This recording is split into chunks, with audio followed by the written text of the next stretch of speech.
कायनात के एक छुपे हुए गोशे में, जहां चांदनी रेशम की तरह मुड़ती थी और जंगलात जिंदा सितारों की रोशनी से जगमगाते थे, एक नन्ही मगर गैर मामूली परी रहती थी जिसका नाम लियोरा था। लियोरा आम परी नहीं थी।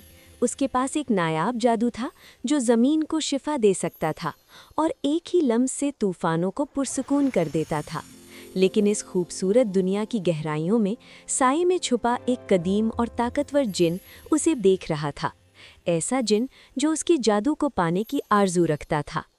जिन का मानना था कि अगर वो लियोरा को कैद कर ले तो उसकी मांद पड़ती ताकत दोबारा लौट आएगी और वो एक बार फिर जादुई सल्तनतों पर हुकूमत कर सकेगा।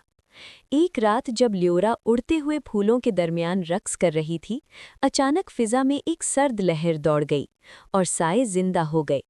जिन का स्याह धुआं उसके गिर्द लिपट गया और उसे घूमते हुए सायों के बगोले में खींच ले गया। जंगल पर खामोशी छा गई।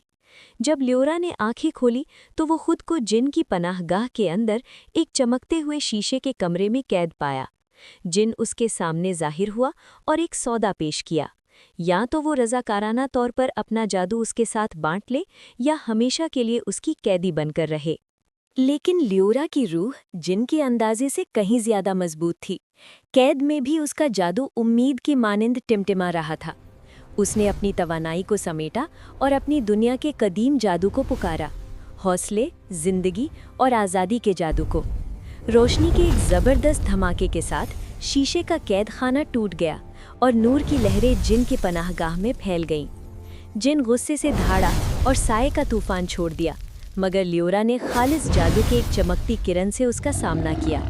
रोशनी ने तारीकी को निगल लिया, जिन की शक्ल धुएं में तहलील हो गई और वो दोबारा उसी खला में कैद हो गया जहां से वो आया था।